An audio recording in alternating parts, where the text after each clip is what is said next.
آج کا جو عنوان رکھا گیا ہے وہ حضور پاک صلی اللہ علیہ وآلہ وسلم کے سیرت پر رکھا گیا ہے،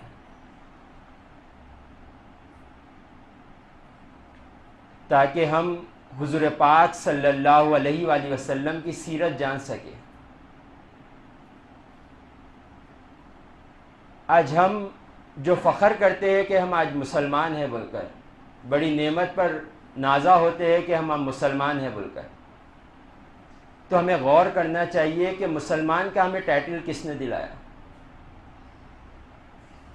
حضور پاک صلی اللہ علیہ وآلہ وسلم نے ارشاد فرمایا، اللہ دنیا اسے بھی دیتا ہے جسے چاہتا ہے، اور دنیا اسے بھی دیتا ہے جسے نہیں چاہتا، مگر ایمان کی دولت اللہ اسے ہی دیتا ہے جس سے محبت کرتا ہے۔ اور ایمان نام ہے حضور پاک صلی اللہ علیہ وآلہ وسلم کی محبت کا، ورنہ اگر ایمان نام ہوتا کلمہ پڑھ لینے کا تو پھر منافق کسے کہا گیا؟ منافق بھی کلمہ پڑھا کرتے تھے۔ تو نام ایمان جو ہے وہ نام ہے حضور پاک صلی اللہ علیہ وآلہ وسلم کی محبت کا۔ بخاری شریف کی حدیث ہے، حضور پاک صلی اللہ علیہ وآلہ وسلم نے عمر فاروق رضی اللہ تعالیٰ عنہ سے پوچھا، اے عمر بتاؤ میری جان تمہارے قریب کتنی عزیز ہے؟ تو عمر فاروق رضی اللہ تعالیٰ عنہ نے کہا کہ یا رسول اللہ میری جان کے بعد آپ کی جان سب سے زیادہ عزیز ہے۔ تو حضور پاک صلی اللہ علیہ وآلہ وسلم نے ارشاد فرمایا، اے عمر ابھی تمہارا ایمان مکمل نہیں ہوا بول۔ پھر حضور پاک صلی اللہ علیہ وآلہ وسلم نے اپنا دست ازدست عمر فاروق رضی اللہ تعالیٰ عنہ کے سینے پر رکھا اور کہا کہ اب کہو۔ تو عمر فاروق رضی اللہ تعالیٰ عنہ نے کہا تھا کہ یا رسول اللہ میری جان سے زیادہ بھی جان آپ کی عزیز ہے، مجھے آپ کی جان پہلے عزیز ہے پھر میری جان ہے۔ تو حضور پاک صلی اللہ علیہ وآلہ وسلم نے فرمایا، اے عمر اب ایمان مکمل ہو گیا تمہارا۔ ہمیں جو ایمان کے اوپر نازا ہوتے ہیں، یہ ایمان ہمیں حضور پاک صلی اللہ علیہ وآلہ وسلم کے وسیلے سے ملا ہے ہمیں۔ اگر آپ ہمیں یہ نہیں کہتے کہ اللہ ایک ہے تو ہم کبھی مسلمان نہیں ہوتے۔ ہمیں حضور پاک صلی اللہ علیہ وآلہ وسلم کلمہ نہیں پڑھاتے تو ہم مسلمان نہیں ہوتے۔ حضور پاک صلی اللہ علیہ وآلہ وسلم نے کہا اللہ ایک ہے، تم کہو گواہی دو کہ اللہ ایک ہے، تو ہم نے گواہی دی تو ہم مسلمان ہو گئے۔ تو جو جتنی ہمیں مسلمان ہونے کی، ہمیں اسلام ملنے کی جتنی بھی یہ نعمتیں حاصل ہوئی ہے، یہ حضور پاک صلی اللہ علیہ وسلم کے وسیلے سے ہوئی ہے۔ اور آج ہم اپنے ایمان کو ٹٹولے کس درجے کا ہمارا ایمان ہو گیا ہے۔ آج ہمارے اگر کوئی والد صاحب کو گالی دے دے تو ہمارے کو رات بھر نیند نہیں آتی، کھانا کھائے نہیں جاتا، والدین کو کوئی گالی دے دیتے۔ اور حضور پاک صلی اللہ علیہ وآلہ وسلم کی شان میں بے ادبی کی جا رہی ہے، حضور پاک صلی اللہ علیہ وآلہ وسلم کی شان میں گستاخی کی جا رہی ہے۔ ہم سکون سے آرام سے کھانا بھی کھا رہے ہیں، پانی بھی پی رہے ہیں، سکون سے مست سو رہے ہیں۔ تو یہ ہمارا ایمان ہے۔ یہ نہیں کہا جا رہا ہے کہ روڈوں پر نکل جاؤ، احتجاج کرو، لڑائی جھگڑے کرو، نہیں، یہ تو کیا جائے گا، گفتگو کی جائے گی، جو کیسز بنائے جائیں گے بنائے جا رہے ہیں، مگر جو وقت کا تقاضا یہ ہے کہ ہم حضور پاک صلی اللہ علیہ وسلم کی سیرت پہلے پڑھیں۔ آج معاذ اللہ حضور پاک صلی اللہ علیہ وآلہ وسلم کو کہا جا رہا ہے کہ آپ نفسانی خواہشات میں تھے، بلکہ استغفر اللہ۔ نبی کریم صلی اللہ علیہ وآلہ وسلم کو نفسانی خواہشات زیادہ تھے بول کر کہا جا رہا ہے معاذ اللہ۔ ہم میں کتنے ہیں ہمیں یہ پتا ہے کہ حضور پاک صلی اللہ علیہ وآلہ وسلم نے کتنے نکاح کیے؟ چند ہوں گے جو گنے چنے ہوں گے، جو سیرت پڑھے ہوں گے، وہ کہتے ہیں کہ حضور پاک صلی اللہ علیہ وسلم نے کتنے نکاح کیے، مگر اکثر لوگ کو یہ نہیں معلوم کہ حضور پاک صلی اللہ علیہ وسلم نے کتنے نکاح کیے، کس حکمتوں پر نکاح کیے، یہ نہیں معلوم۔ ہمیں اپنی اولاد کو دنیا سکھانے میں اپنا دن رات لگا دے رہے ہیں، مگر کبھی ہم نے توجہ کی کہ حضور پاک صلی اللہ علیہ وسلم کی سیرت سکھائیں اپنی اولاد کو؟ کیونکہ حضور پاک صلی اللہ علیہ وآلہ وسلم کی سیرت اتنی پاکیزہ سیرت ہے، آدم علیہ السلام سے لے کے تا قیامت تک بھی جتنے لوگوں کی سیرت اٹھا کر پڑھ لے، اس سے سب سے پاکیزہ حضور پاک صلی اللہ علیہ وسلم کی سیرت ہے۔ اللہ نے قرآن میں حکم دیا کہ حضور پاک صلی اللہ علیہ وآلہ وسلم نے جیسے زندگی گزاری تم نے ویسی زندگی گزارو۔ تو ہمیں غور کرنا چاہیے کہ ہم جی رہے ہیں تو کیا مقصد سے جی رہے ہیں؟ کیا ہمیں دنیا بنانے کے لیے دنیا میں بھیجا گیا ہے؟ کیا ہماری خالی پیش نظر دنیا رہ گئی ہے؟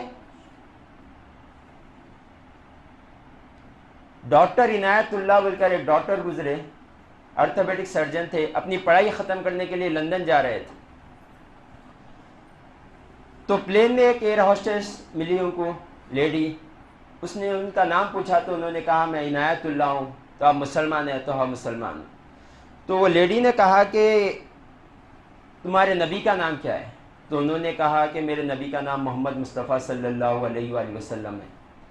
تو اس خاتون نے کہا کہ اب تمہیں پتہ ہے کہ تمہارے نبی نے کتنے نکاح کیے تھے؟ انہوں نے کہا مجھے علم نہیں ہے۔ تو لیڈیز نے اتنے بےہودہ الفاظ استعمال کرے نبی کریم صلی اللہ علیہ وآلہ وسلم کی شان میں کہ یہ کہا اس نے معاذ اللہ کہ نبی کریم صلی اللہ علیہ وآلہ وسلم کو نفسانی خواہشات تھے وہ، اور کچھ اعتراضات کی وہ لڑکی نے۔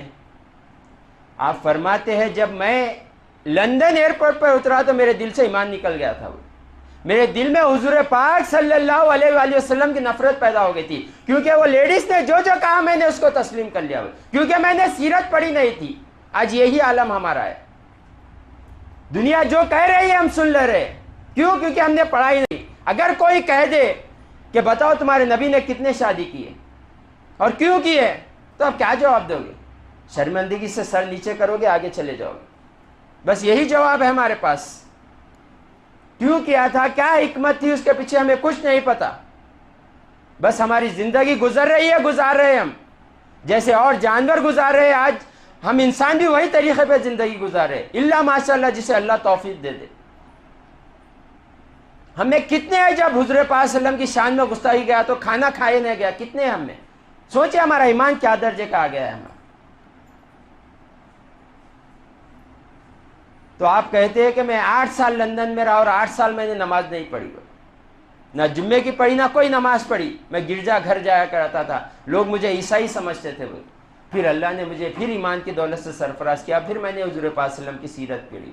تو بتانا یہ ہے کہ اب ہم سیرت نہیں پڑھیں گے اور جو لوگ کہیں گے وہ مان لیں گے، جب حضور پاک صلی اللہ علیہ وسلم کی نفرت دل میں پیدا ہو جائے گی، ایمان سے خارج ہو جائیں گے۔ یہ ایمان وہ ذریعہ ہے جو کل قیامت کے دن نجات کا ذریعہ ہے، اس کے ساتھ ہماری کوتاہی اس قدر ہو رہی ہے آج۔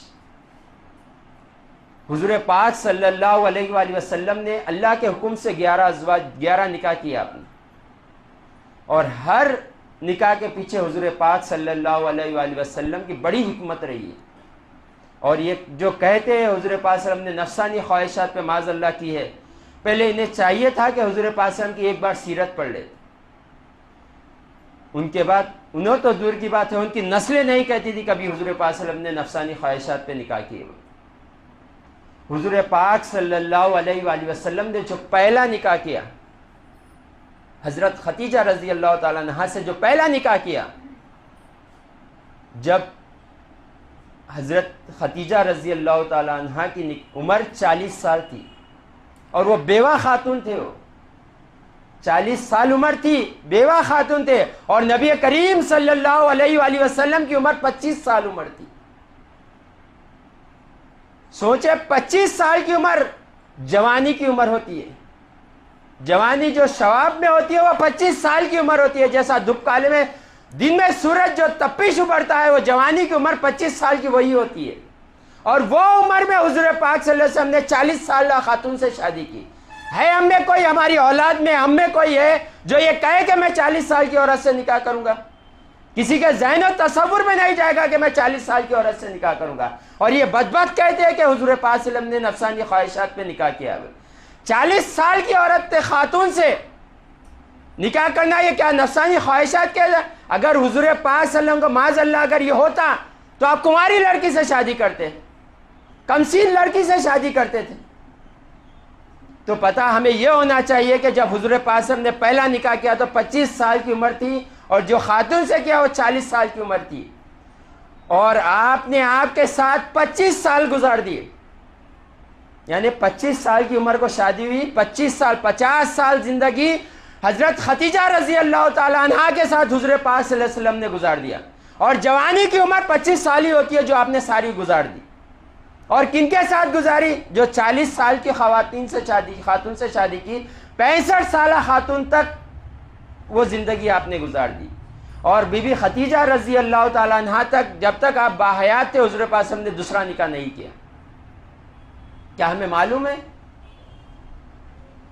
ہمیں غور کرنا چاہیے. اگر ہم یہی آج غفلت میں جئیں گے، 4 نعرے لگا دیں گے، اس سے کام بننے والا نہیں ہے. ہمیں پہلے حضور پاک صلی اللہ علیہ وآلہ وسلم کی سیرت پڑھنا ہوگا. اگر ہم یہ چاہتے ہیں کہ ہمارے بھی سینے میں ایمان محفوظ رہے، ہماری آنے والی نسلوں میں بھی ایمان محفوظ رہے، تو ہمیں چاہیے کہ پہلا کام اپنی اولاد کو سیرت پڑھائیں. صبح نیند میں سے اٹھتے ہی ماں باپ کا یہ فریضہ بنتا ہے، آج کے وقت پر یہ فریضہ بنتا ہے ماں باپ کا، اپنی اولاد کو پہلے سیرت نبی پڑھائیں. اسکول کو بعد میں بھیجیں، آپ صبح اٹھے بعد پہلے اپنی بچے کو ایک ہی صحیح ہے، ایک لائن کیوں نہ حضور پاک صلی اللہ علیہ وسلم کی سیرت پڑھائے اپنی اولاد کو. اگر آج یہ نہیں کریں گے، کل ہماری اولاد کا ایمان بچانا بڑا مشکل ہو جائے گا. اعتراض کرنے والے بدبخت کرتے رہتے ہیں، پہلے ہمیں اعتراض کے جوابات بھی ہمیں آنا چاہیے. یہ کہا تو کیوں کہا تھا، یہ کیا تو کیوں کیا تھا. حضور پاک صلی اللہ علیہ وآلہ وسلم جو زندگی گزارے، آج ہم نہیں ساری دنیا کہتے ہیں. عیسائی اپنے کتابوں میں لکھتے ہیں کہ سب سے کامیاب ترین شخص وہ نبی کریم صلی اللہ علیہ وآلہ وسلم ہے. ایک ہیچھاٹ بول کر ایک عیسائی نے کتاب لکھی، دی 100 بول کر، حال حال میں کتاب لکھی اس نے.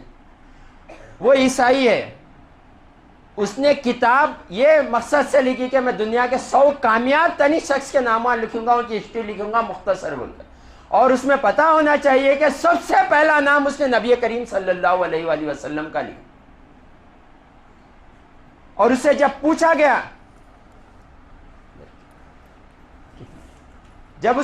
گیا کہ تم عیسائی ہونے کے باوجود نبی کریم صلی اللہ علیہ وآلہ وسلم کا نام پہلے نمبر پر رکھے اور عیسیٰ علیہ السلام کا نام تیسرے نمبر پر رکھے، یہ کیوں کیا؟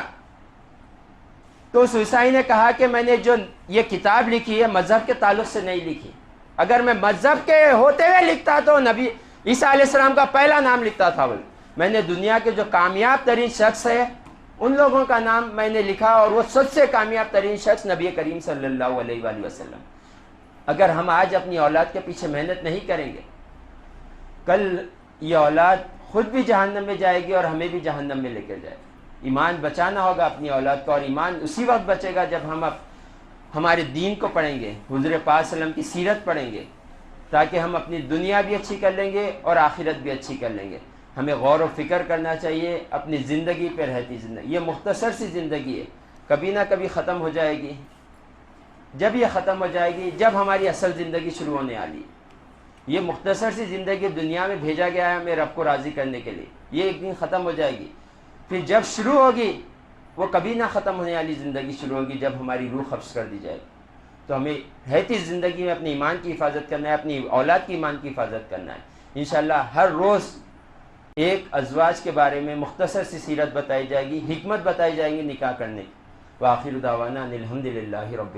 ریاض اسلامک اسکول تعلیمی میدان میں ایک نیا انقلاب. اسلامک اور ماڈرن ایجوکیشن کی عظیم درسگاہ. 23 سالہ تجربے کے بعد طلبہ و طالبات کے لیے ریاض اسلامک اسکول پیش کرتا ہے حفظ قرآن، ناظرہ قرآن، قاعدے کے علاوہ نرسری تا 10ویں جماعت تک کی تعلیم کا بہترین نظم.